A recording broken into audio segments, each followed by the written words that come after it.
So it's now my pleasure to introduce you to Stephanie Humphries. I remember the first day that Stephanie Humphries walked into the Family Caregiver Center not too long after we opened. And she had recently purchased Right at Home, an in-home health care organization. And we hit it off right from the start. Her energy, her passion, her caring were very evident to me. And she helped a group of us determine a plan of how to use Judy Cornish's Dawn Dementia ideas to teach staff at the Hallmark Care Center at Mercy before it moved out here, and about how to interact better with people who were living with dementia. And she dubbed us, there were 5 of us, as the Cornish Hens. She's always been interested in learning and growing, and as soon as she became aware of Dementia Friendly Iowa, she became certified as a dementia friend, but went on then to become a dementia champion so that she could train others of us on how to become dementia friends. So without further ado, welcome Stephanie.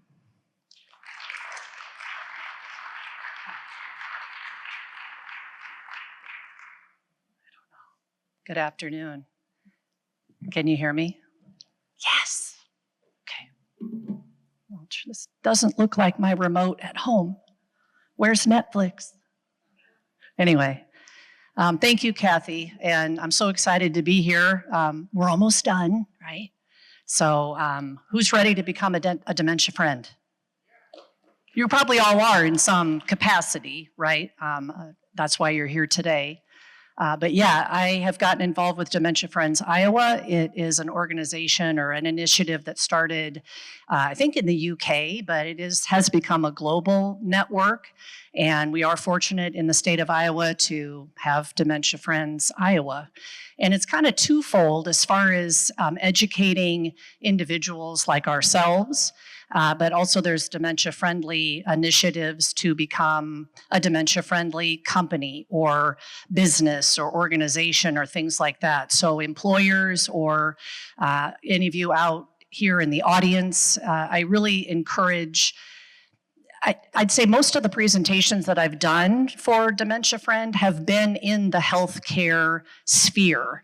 And I've had a goal of trying to reach places that, like banks, for example, grocery stores, pharmacies, places where older adults, well, all of us really, but older adults maybe frequent during the day for shopping and getting prescriptions filled and things like that, that I think those employees of those places would definitely benefit from this type of education so that they are better prepared and better equipped to help people in their store or in their bank or maybe in their place of worship, things like that. So how to best approach someone with dementia or just even recognize that they might be struggling with something. So anyway, if any of you feel that this presentation at the end would be beneficial for your workplace or your place of worship or whatever, please, reach out to Dementia Friends Iowa, and that can get scheduled for you. So anyway, we'll get rolling here. So what is a dementia friend? Oh, and I want to point out too, make sure you see the literature that's on the table around this presentation. Everyone will earn a certificate that I guess you can fill out yourself in terms of my name as the champion and then your name as the recipient of receiving this training. There's a one-page, two-sided flyer that I think is a nice reference, and then a little bit more detailed session workbook. I'm actually presenting the condensed version of this presentation. The full presentation is about 60 to 90 minutes in length, but just for reasons for today, we are doing the condensed 30-minute version. So you can follow along with the workbook or take that with you later on as a resource. So we carry on. What is a dementia friend? We're not here to become experts by any means. I won't ever claim to be an expert about anything.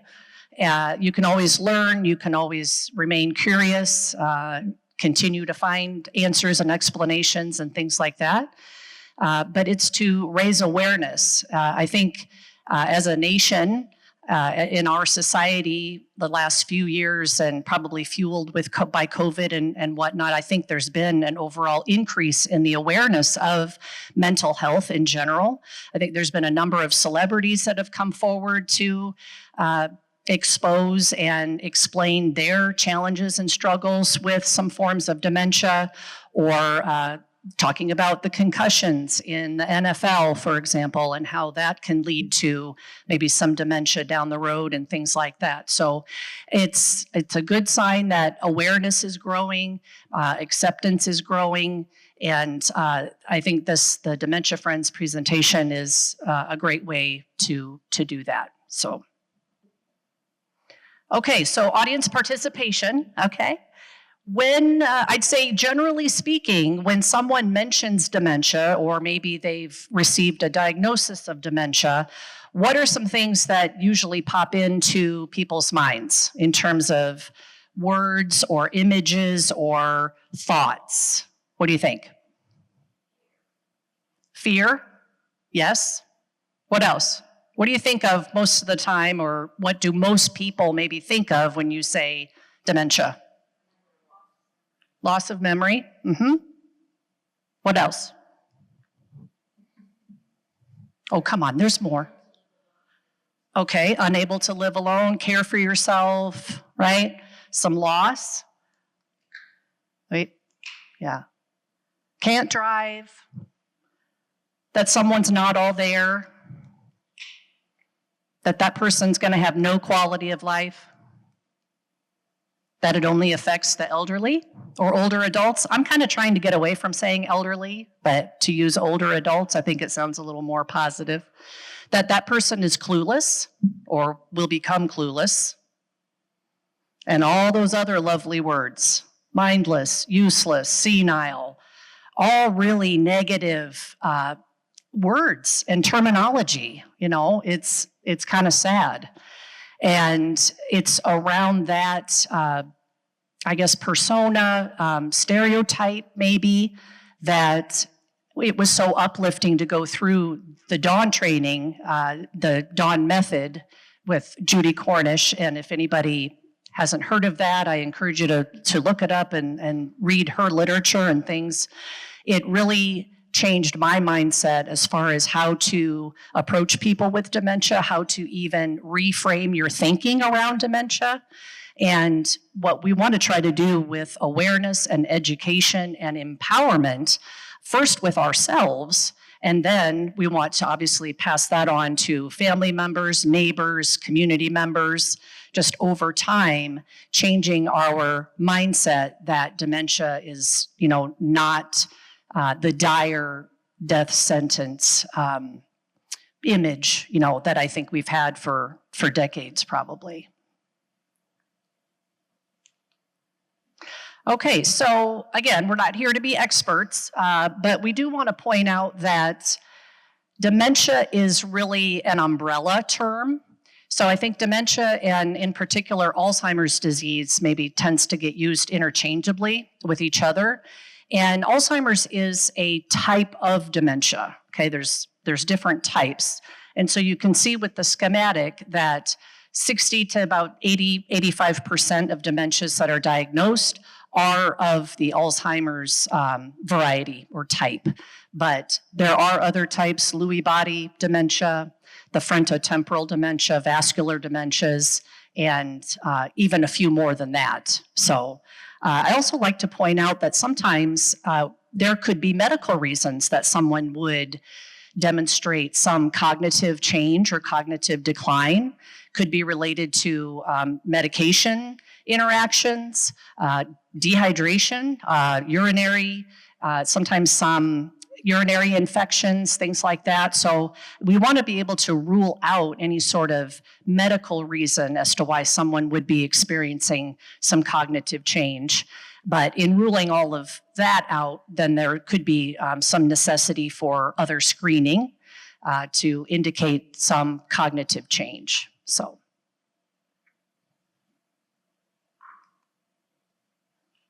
Okay. So I have gotten the question a lot. What's the difference between, normal aging and what could potentially be signs of dementia or cognitive decline? And being a recent AARP member, my husband and I, so we're experiencing some of these, normal aging changes, right? Sometimes I feel like in our house, it's a little bit blind leading the blind, but, we're making it work. So it can be normal to be in a conversation with someone and maybe you just can't retrieve a person's name or a word perhaps that maybe as quickly as you used to, but at some point you are able to recall it, right? Maybe we've misplaced items and very commonly used items, right? Car keys, remotes, could be a work planner, whatever. And are we able to retrace our steps to find where those objects are or were, Can we think back as far as, okay, where do I normally keep those things? Can I retrace my steps back in the day or maybe yesterday and think maybe where would I have left that potentially? But with cognitive decline, we can lose our ability to retrace our steps and remember what we did sometimes even earlier in the day, let alone yesterday or last week. So that ability to problem solve and think through situations and think where something could have been left. Concerns can get to be around forgetting just what are those objects used for, right? A remote control that we've used for years to change channels on the TV or whatever, and we kind of start to forget, well, what are these buttons for? What does this do? So lots of different examples. There's a lot more listed in the workbook that I provided, but I'd say the memory loss and the difficulty performing certain activities of daily living, either the steps that you have to go through to complete that task or how to properly use the tools that are necessary to complete that task. When it starts to interfere with daily life and getting things done and our planning, it's that higher level of cognitive function in our frontal lobe of working things out, problem solving, thinking ahead. That's when some of that starts to get to be more difficult or kind of starts to fall away, then that could be reasons for getting an evaluation and trying to pinpoint what could be going on. So, does that make sense?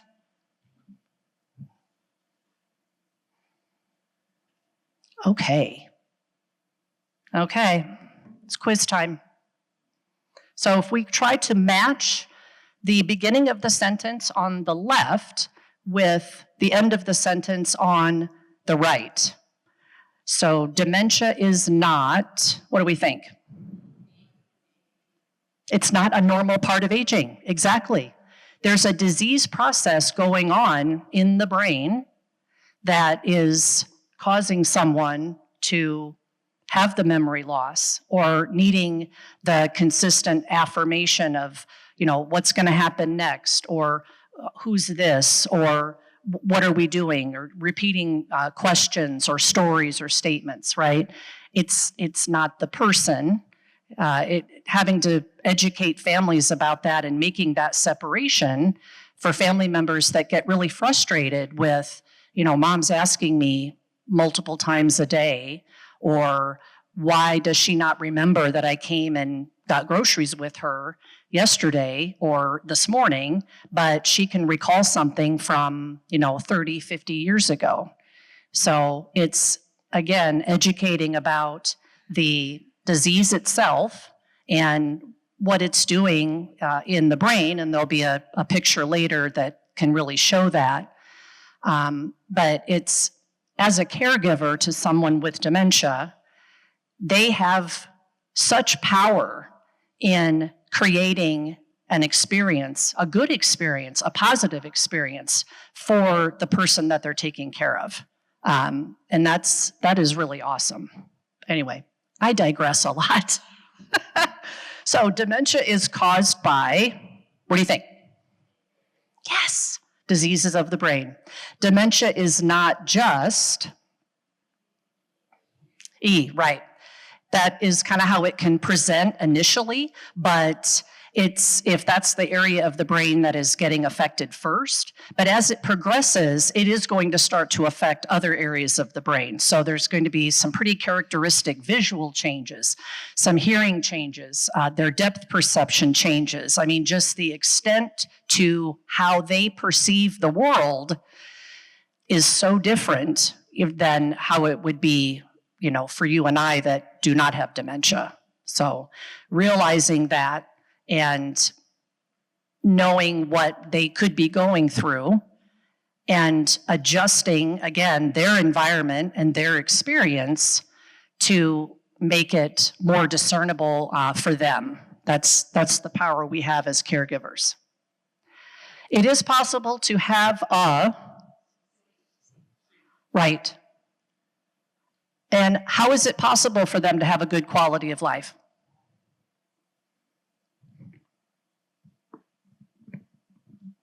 They're caregivers, right? You, me.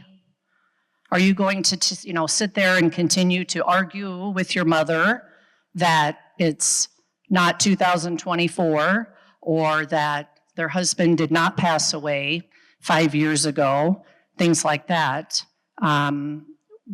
Again, it's in the education piece and meeting them where they're at. Not trying to change their minds, not trying to jog their memories, but through you, and you're empowering them to feel successful at tasks that they can still complete, independently, maybe with a little bit of assistance, but we can't expect them to continue to do things as they always have, okay? And mourning that loss of what mom or dad isn't able to do anymore is normal, but dwelling on it and continuing to bring it up, oh, Mom, you can't make that Thanksgiving dinner that you used to make all these years. That's not useful. It's not positive. So we have to think, okay, well, where's Mom at this stage in her disease and her comprehension and her physical capabilities? Where is she at? And how could we incorporate her into a tradition that maybe doesn't look exactly like it did for 30 years or 40 years, but it's something that she could still participate in and be successful at with a little bit of assistance, right? Like she maybe can't put on the whole entire Thanksgiving dinner spread, but what can she do? We need to focus on what they can do, not what they can't do, right? It's just kind of seems like a waste of time to me. But hone in on what people can do, and then what can I do to help them achieve that, right? So there's more to the person than the dementia. It's just like any other disease that somebody might have. People are more than their diabetes. People are more than their heart disease, anything. So this is no different. Okay, we don't want to let that define them. Yeah.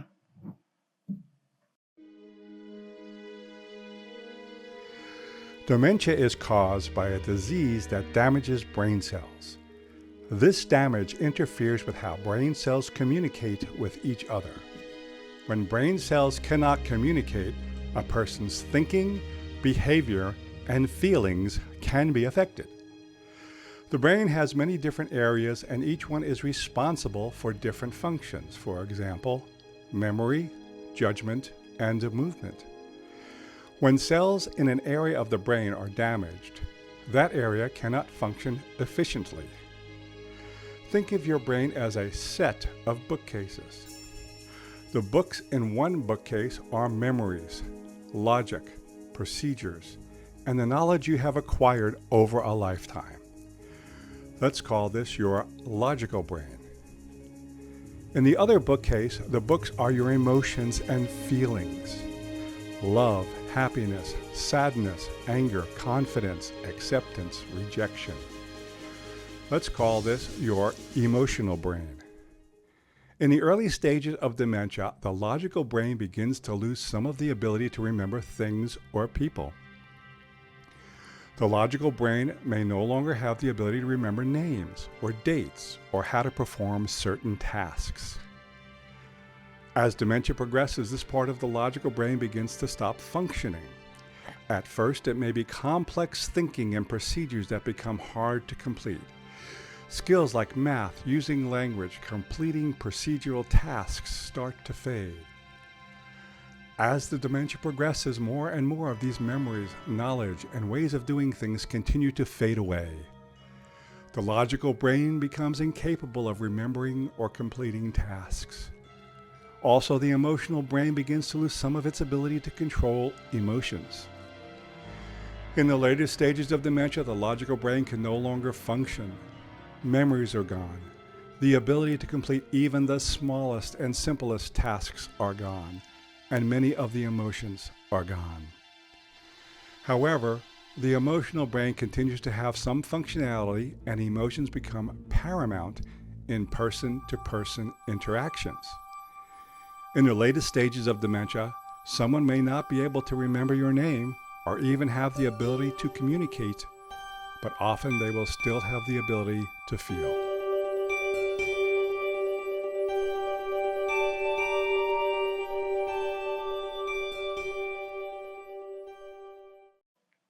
If you can think of dementia as, envisioning a bookcase, a full bookcase at this point, okay? 4 or 5 levels, I've got a number of those at home. And the top shelf, all the books on the top shelf represent a higher cognitive level of functioning, right? Our executive function that we talk about, that my 3 teenage daughters are really severely lacking right now. But we're getting there. So higher level functioning, most recent memories, most recent accomplishments, things like that, top shelf. And if you work your way down, let's say the next lower shelf is 10 years ago, maybe our experiences, our memories, and just keep going down the shelves. Maybe each shelf represents 10 years, 20 years, depending on your age, right? And visualizing that bookcase and like an earthquake starts, okay? The ground is shifting, your floor is shaking, and that bookcase starts to sway back and forth, or maybe forward and back. It doesn't fall over, but it's shaking enough that the books on the top shelf are gonna kind of start to fall out first, okay? So our shorter term memories, our most recent experiences, maybe some of our most recent things that we've learned, we're gonna start to have trouble with, okay? And as the dementia progresses, right, so the earthquake, the shaking, the swaying, it doesn't stop. Can you imagine that?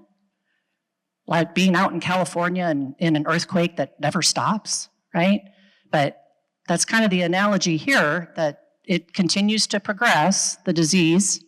So you get down with the shelves and maybe more memories fall away, recognizing faces and people, tasks, losing the ability to do everyday tasks, even like everything like brushing your teeth maybe, or forgetting what's a toothbrush for, a utensil, and you need help eating, anything like that. So by the time you get down to the bottom of the bookshelf, and it's going to be the most stable, right, because it's closest to the ground, and those books down at the very bottom represent our most primitive emotions, not a whole lot of thought. I mean, you can kind of think back, well, probably can't because we don't have memories of being infants, right? But very primitive, very basic needs. So our feelings, our emotions, how something or someone made us feel, and are our basic needs being met? So hunger, are we warm? Are we cold? Do we need to use the restroom? Just basic bodily functions are way down on that bottom shelf. Now, towards the end of the disease process, we will ultimately lose those things as well, and with the dying process. But what I think is important to point out and to emphasize to families is that there's so many people that will say, well, why should I go visit my mom or my dad or grandparents when they don't remember that I'm going to be there, or they don't even know who I am? Well, newsflash, it's not about you, okay? It's about your loved one, and the fact that your presence and your energy and your vibe, your power, right? You have the power as the caregiver, which is awesome, and how you can make that individual feel so they could remember how you make them feel. Ready? So my name is Kevin Dill, and I am 55 years old, right?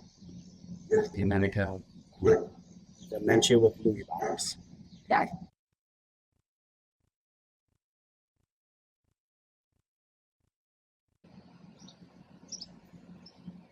Because even though you look at me and I look okay, I'm not okay. And when I'm out, I don't like to sit. I like to move and walk and go. You may see me and think, well, that guy's strange, or what's wrong with him, or do I go up and talk to him because he seems weird? I'm not weird. I'm actually a very nice, kind person. So you just never know if somebody is struggling with dementia or Alzheimer's or cognitive issues that might need your help. Because it can get kind of scary.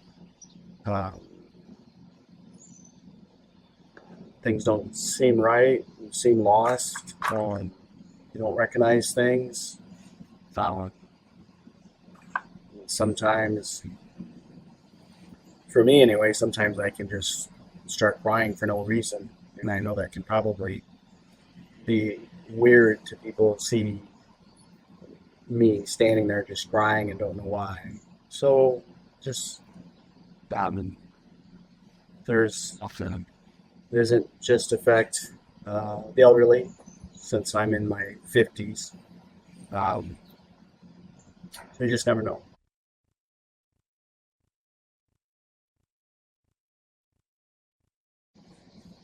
Just treat me like you always treated me. I'm still Kevin. I'm still the same guy. Still the same guy with the big heart, the kind man who cares more about your needs than my own needs. I'm still him. I just struggle at times. So we talked about this, just a little grace, a little kindness, a little patience, and we'll get there. I've learned to just tell people now that this is what I have, so I apologize to you now, but I may need your help if you're willing to help. If you're not willing to help, can you find somebody that will help? Because I may need that help, because it can get scary.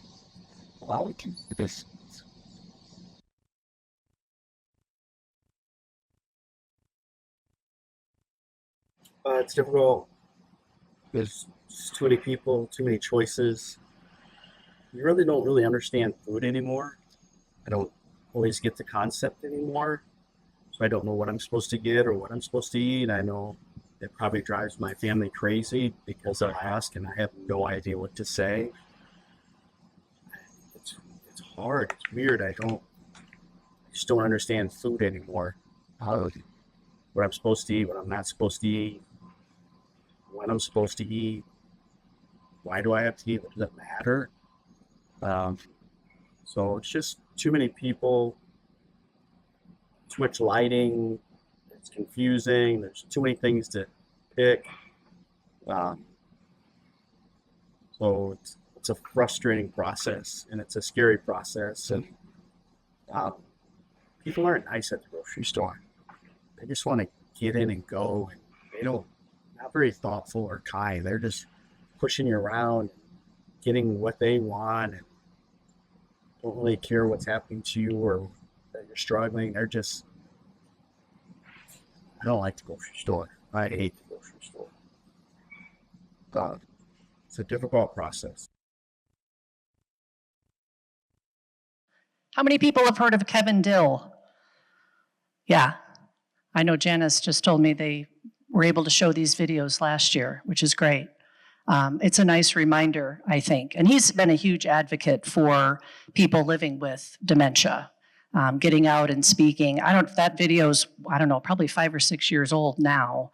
And I think I saw something recently on Facebook that he's been instrumental in, and he lives in Waterloo, or is from Waterloo, and he's been instrumental in getting, they are little signs on grocery carts up there that he can use when he does go to the store, I guess. And it just kind of, as he's pushing, and there's a sign in the front of the cart that says, "I'm living with dementia." I don't remember the exact words, but I just thought that was fantastic idea. So, good. That's another whole forum, just learning how best to communicate with people with dementia. But I think there's some good ideas here, and they really work well for anybody, honestly. I remember years ago, our oldest daughter has been the most difficult, and I'm really shocked that I had any more children after her, honestly. But she's great. She's 20. Frontal lobe is catching up a little bit. But I took a parenting class because of her.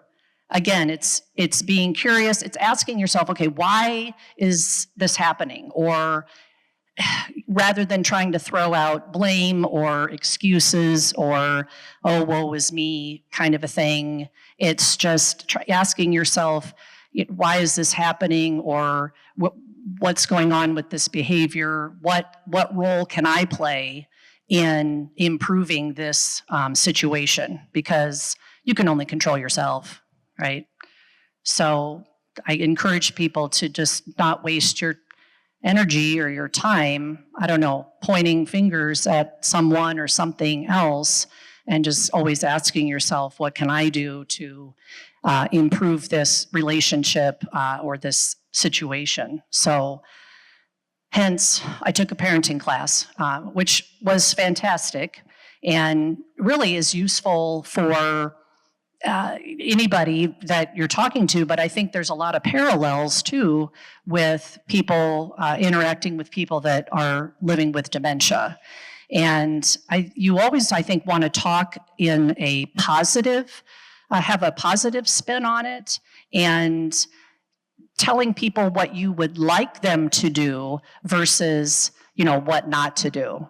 So in the example with small children, they're maybe jumping all over your furniture or jumping on the bed. And, I hear parents all the time, stop doing that, don't jump on the bed, don't do this, don't do that. Well, that's almost like registers as a challenge to them, and they're probably going to do it anyway.